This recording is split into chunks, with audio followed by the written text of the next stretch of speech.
Baik, Bismillahirrahmanirrahim. Assalamualaikum warahmatullahi wabarakatuh.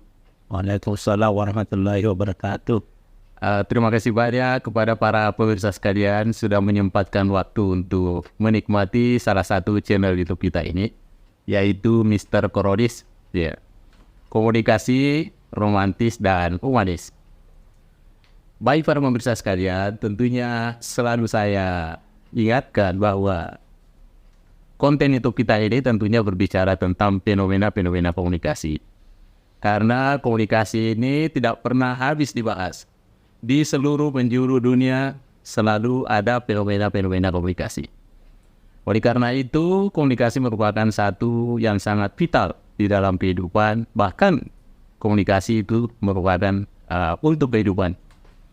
Baik para pemirsa sekalian, ya, pada kesempatan ini tentu sangat menarik ya, karena kita kedatangan tamu ya sebagai narasumber kita.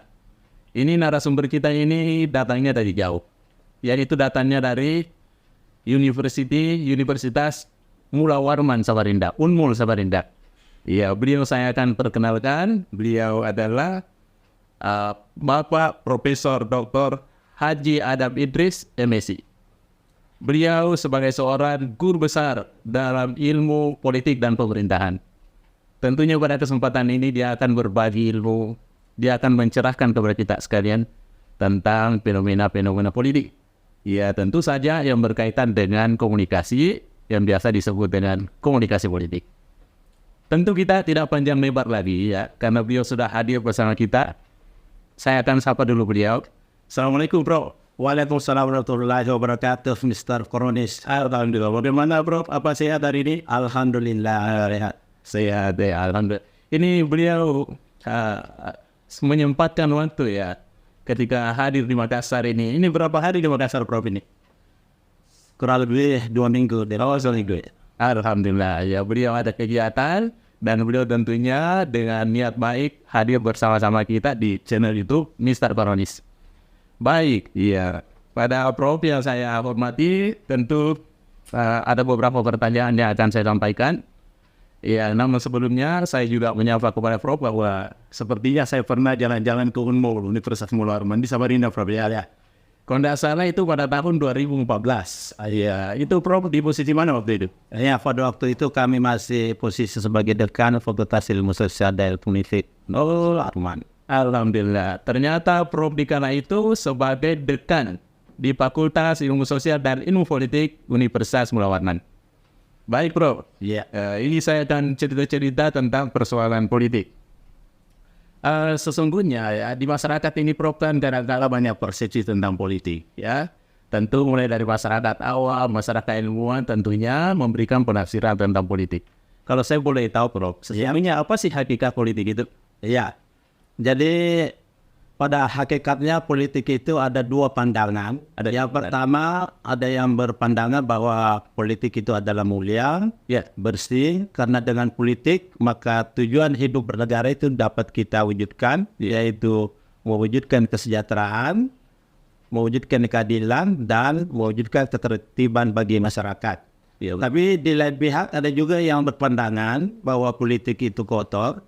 Pandangan ini melihat fenomena yang terjadi dalam politik sehari-hari, di mana mereka melihat bahwa politik itu adalah suatu kejadian yang pertentangan, ya, Prof. Ya, ada kegaduhan, ada demonstrasi saja tidak terkendali dan lain sebagainya.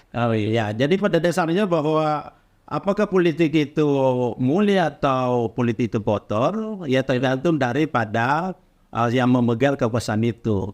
Itulah sebabnya maka di dalam politik rakyat itu tidak boleh salah pilih pemimpin. Bro. Karena ketika salah pilih pemimpin maka ya masyarakat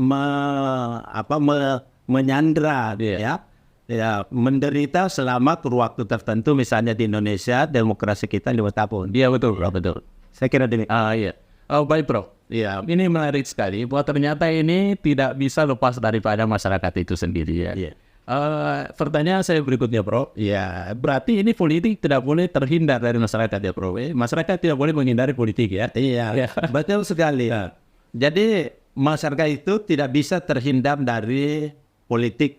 Politik dalam pengertian ini aturan-aturan yang dibuat oleh negara atau pemerintah. Iya, Prof. Ya. Karena hampir seluruh kehidupan kita itu tidak bisa lepas dari politik. Contoh, contoh biasa saya beri contoh kepada mahasiswa. Misalnya seorang mahasiswa mengendarai sepeda motor, pergi ke toko buku, membeli buku. Nah, dari peristiwa ini kita bisa lihat bahwa seorang mahasiswa itu baru dikatakan mahasiswa kalau dia memiliki kartu tanda mahasiswa. Iya, betul. Kartu tanda mahasiswa yang dikeluarkan oleh rektor itu merupakan atas nama negara, itu merupakan kebijakan. Kemudian ketika pergi mengendarai motor, maka berarti kan ada aturan-aturan yang harus ditaati. Betul. Ya, yang dikeluarkan oleh misalnya LRJ. Ketika mengendarai motor juga harus memiliki SIM. Oh iya, Bro. Ini juga Wajib. wajib berkaitan dengan aturan negara. Iya, Bro. Ke toko buku itu juga harus memiliki izin. Dia dikeluarkan oleh misalnya Dinas Perdagangan. Dan buku juga dijual itu juga harus buku yang ada izinnya, tidak dilarang oleh negara dan pemerintah. Jadi intinya bahwa politik itu masyarakat tidak bisa terhindar dari politik. Oleh karena itu masyarakat wajib hukumnya untuk ikut berpartisipasi dalam politik. Karena kalau tidak maka dia akan menjadi korban dari politik itu sendiri. Wah, iya, Prof. Sangat menarik sekali ya. Tentu kita sudah mendengar tadi bagaimana sosok sebagai masyarakat dalam kehidupan di masyarakat memang tidak boleh terhindar dari persoalan-persoalan politik, atau dia harus wajib di dalam berpartisipasi dalam politik. Jangan sampai kita masyarakat atau rakyat korban di bidang politik. Baik, Prof. Selanjutnya tentu terkait dengan persoalan rakyat tadi, Prof. Tentu kita naik grade dulu satu kali lagi, Prof. Ini bagaimana posisi masyarakat dalam kehidupan berbangsa dan bernegara, khususnya dalam politik ini, Prof. Jadi posisi masyarakat itu kan sangat menentukan di dalam politik. Karena yang namanya negara itu ada kalau ada rakyat. Betul. Jadi rakyat. Hanya saja di dalam mewujudkan tujuan politik itu, maka rakyat itu diharapkan ikut berpartisipasi dalamnya. Kita sebut ada kesadaran politik. Ada kesadaran politik bagi rakyat. Dan kesadaran ini harus tumbuh dari rakyat. Sehingga apa yang diharapkan dari pemerintah itu dapat terlaksana karena ada manfaat yang diperoleh bagi masyarakat. Itulah sebabnya komunikasi politik itu sangat penting di dalam, karena persoalan komunikasi itu kan politik itu adalah bagaimana kita meyakinkan kepada rakyat untuk taat kepada aturan yang berlaku dalam suatu negara. Iya, Bro. Wah, ini sangat menarik bahwa ternyata memang komunikasi politik ini perlu disosialisasikan kepada masyarakat. Bro, harus sekali supaya masyarakat itu memahami apa sesungguhnya esensi dari politik itu baik, Bro. Selanjutnya ini masih tentunya terkait dengan komunikasi politik, Bro. Selanjutnya mungkin Bro bisa kasih satu batasan Kira-kira apa sih yang menjadi ruang lingkup di dalam politik ini, Bro? Silakan, Bro. Jadi ruang lingkup di politik itu tidak lain sebenarnya politik itu berkaitan dengan bagaimana memperoleh kekuasaan di lembaga-lembaga negara, baik eksekutif, legislatif, dan yudikatif, dan lembaga-lembaga yang lain. Itu ruang lingkupnya. Yang berkaitan dengan itu, maka masyarakat atau pemerintah dalam satu negara itu di dalam memberikan komunikasi kepada masyarakat itu harus memberikan arahan-arahan atau kebijakan-kebijakan yang bisa memberikan manfaat kepada masyarakat. Karena memang pada dasarnya ruang lingkupnya itu adalah meliputi wilayah suatu negara, di suatu negara di mana kebijakan-kebijakan yang dibuat itu haruslah mencerminkan kepada kepentingan rakyat, bukan kepada kepentingan penguasa itu sendiri. Oh iya, Prof. Wah, menarik sekali ini. Jadi sesungguhnya politik ini sangat berperan dan menentukan bagaimana sesungguhnya untuk tercapainya tujuan negara. Betul, Kira-kira ini bagaimana narasinya, Prof. ini? Kenapa sampai dikatakan bahwa ini politik, pendekatan politik untuk mencapai tujuan negara, kira-kira seperti apa itu, Prof? Ya, jadi politik dalam mencapai tujuan negara tidak lain bahwa kebijakan-kebijakan yang dibuat oleh pemerintah haruslah pro kepada rakyat, harus pro kepada rakyat, dan kebijakan-kebijakan itu harus bisa dikomunikasikan, yang kita sebut tadi dengan komunikasi politik kepada rakyat, sehingga rakyat bisa mengetahui manfaat dari kebijakan-kebijakan tersebut. Dengan mengetahui manfaat-manfaat itu, maka ini nanti akan menimbulkan partisipasi dari masyarakat. Jadi jangan diharapkan partisipasi masyarakat itu bisa muncul ketika komunikasi politiknya tidak jalan. Jadi partisipasi itu hanya bisa dilakukan dengan baik ketika komunikasi politiknya itu berjalan dengan baik. Seperti itu. Karena kita tidak bisa mencapai tujuan hidup bernegara itu tanpa ada partisipasi dari masyarakat.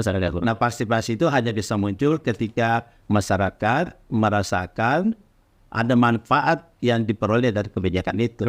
Nah, manfaat yang diperoleh dari kebijakan itu harus pemerintah meyakinkan kepada masyarakat melalui komunikasi politik itu. Wah, ini luar biasa sekali ya. Bahwa ternyata benar ya apa yang disampaikan oleh Prof ini, bahwa ternyata pendekatan komunikasi politik itu sangat menentukan ya untuk tercapainya atau terwujudnya tujuan negara yang baik. Oleh karena itu ya tentunya harus didukung oleh partisipasi masyarakat. Ketika masyarakat sudah mendukungnya dengan baik, tentu masyarakat itu juga wajib merasakan itu ya. Bagaimana kebijakan-kebijakan yang diambil pemerintah ya, sehingga ada sinergitas antara harapan masyarakat dengan harapan pemerintah ya. Baik Prof, ini sangat menarik sekali ini. Cuma waktu kita ini sangat terbatas Prof ya, mohon maaf ini. Jadi mungkin yang terakhir Prof ya, saya mohon maaf ini yang terakhir. Barangkali Prof bisa berikan satu narasi kunci ya, karena bagaimana partisipasi politik masyarakat ini, apalagi menghadapi Pilpres ini Prof ya, 2024, di mana kita kenal tahun ini adalah tahun politik. Tentunya masyarakat tidak boleh tinggal diam begitu Prof ya. Kira-kira seperti apa gambarannya Prof ini masyarakat kita ini? Dalam partisipasi di bidang politik. Jadi terima kasih.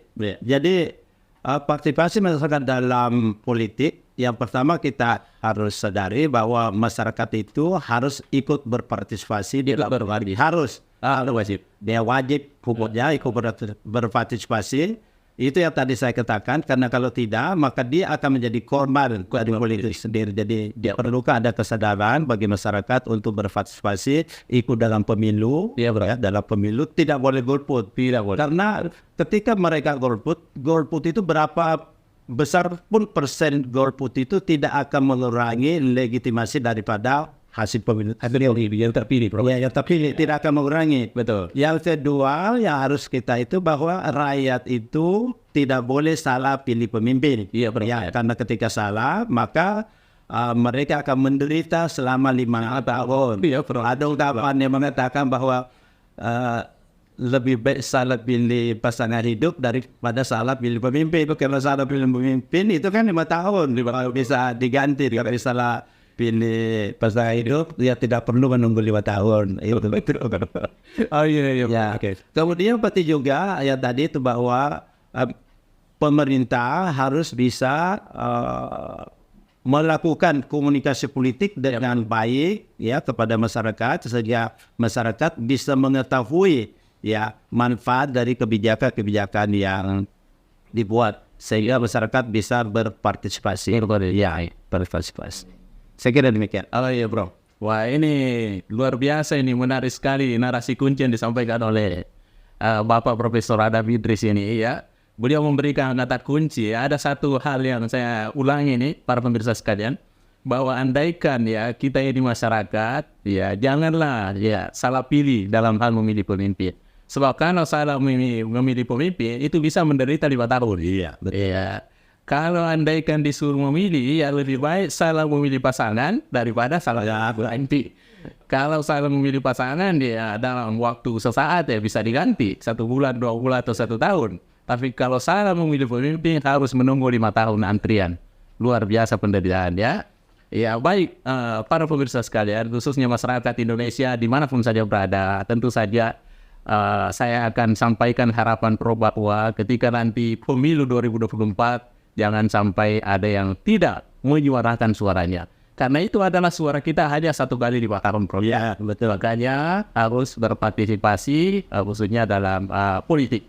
Dan inilah merupakan hak masyarakat ya. Jangan sampai salah gunakan hak itu. Saya kira itulah menjadi harapan kunci ya daripada Prof ini. Yang pertama, kita harus berpartisipasi dalam bidang politik, bersuara dalam politik. Yang kedua, jangan sampai salah pemimpin.